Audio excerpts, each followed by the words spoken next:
Hello guys, আজকে সকালটা আমার শুরু হয়েছে বলতে গেলে রুটি আর দুধ দিয়ে আমার ব্রেকফাস্ট।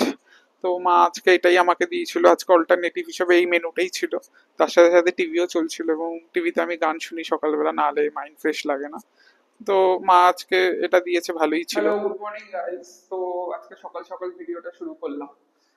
তো দেখতেই পাচ্ছ আজকে ওয়েদার খুব ভালোই আছে বাইরে, বৃষ্টির একদমই ওয়েদার নেই, বাইরের আকাশ একদম পরিষ্কার আছে, দেখতেই পাচ্ছ। তো আজকে সকালবেলা ব্রেকফাস্ট দিয়ে সেই শুরু হয়েছে। তো এখন ব্রেকফাস্ট সব কমপ্লিট হয়ে গেছে বলতে গেলে। তো কি করব, কিছু করার নেই। তো ওই এমনি আর কি একটু ওয়াক করছি সব ঘরের মধ্যেই। তো অনেকক্ষণ ধরেই করছিলাম। তো আর টিভিও চলছে, দেখা যাক কি হয়। কালকে বেরাতে চেয়েছিলাম, দেখি কাল বেরাতে পারি কিনা, আর ভাল লাগছে না। তো আজকে আমার ফ্রুটস এর মধ্যে ম্যাঙ্গো ছিল। ম্যাঙ্গো আমি মোটামুটি ভালোই বাসি, খুব একটা খারাপ লাগে না, আবার খুব একটা বেশিও ভালো লাগে না।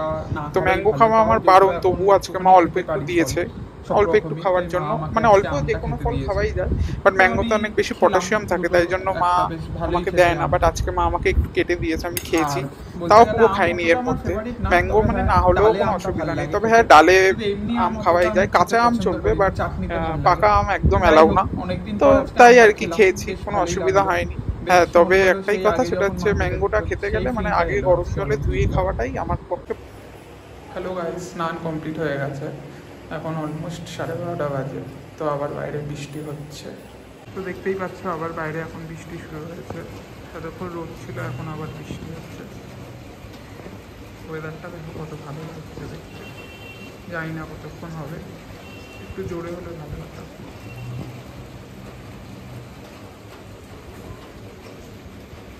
তো আজকে আমার দুপুরের সিম্পল মেনু ছিল একদম ভাত, ডাল আর মাছের ঝোল, আর সাথে ছিল হচ্ছে উচ্ছে।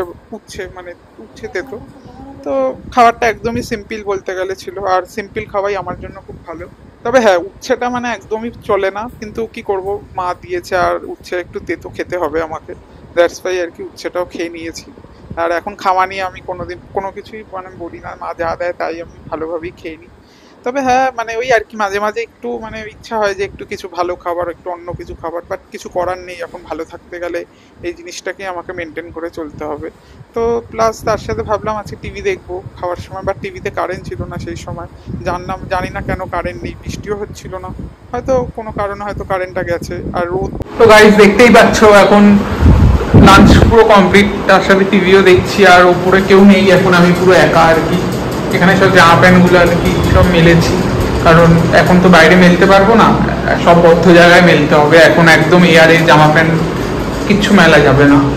তো দেখতেই পাচ্ছ ওপরে এখন আমি পুরো একা, কেউ নেই, মা নিচে গেছে আর কি খাওয়া দাওয়া করতে, আবার চলে আসবে সন্ধ্যাবেলা। আসলে সারাদিন মা আমার জন্য দৌড়াদৌড়ি এত করতে হয়, একটু বিকেলটা রেস্ট না নিলে মা পারে না। মায়েরও তো বয়স হচ্ছে। তো এখন আমি সিঁড়ি উঠতে আছি, ছাদের রাস্তা এটা, জানি না কবে যেতে পারবো। আর এটা হচ্ছে নিচে যাবার। তো চেষ্টা করবো কালকে যদি বেরাতে পারি, একটু নিচের দিকে যাই বা ছাদের দিকে যদি যেতে পারি, এখন জানি না কি হবে, তবে চেষ্টা করে যাব। বাবা তো বলেছে এখন একদম যেতে না, কিন্তু বাবাকে রিকোয়েস্ট করবো যদি বাবা একটু পারমিশন দেয়। তো দেখা যাক বাবা কি বলে। আর আজকে ডক্টরকে আর কি রিপোর্টগুলো দেখাতে যাবে, তো ডক্টর এখন কি বলে সেটাই হচ্ছে দেখার বিষয়। তো জানি না এখন ডক্টর কি বলবে। তো গাইজ আজকে সন্ধ্যাবেলা মুড়ি দিয়েছিল, বাদাম আর হচ্ছে মিল্ক পাউডার। তো দেখতেই পাচ্ছ মুড়িটা অলরেডি শেষ করে দিয়েছি, তো বাদাম আর পাউডারটাই খাচ্ছি এখন। তো একটা ভালোই লাগে, আমি খাচ্ছি, খেতে খেতে আমার হ্যাবিটও হয়ে গেছে। তো এরপরে মা আমার জন্য পাস্তা বানাচ্ছে, ভেজিটেবল পাস্তা। তো যেটা আগে আমি খুব একটা ভালো খেতাম না, বাট এখন খিদের জন্য এখন খেয়ে নিই সব কিছু, এখন আর কোনো কিছু বাদ বিচার করি না।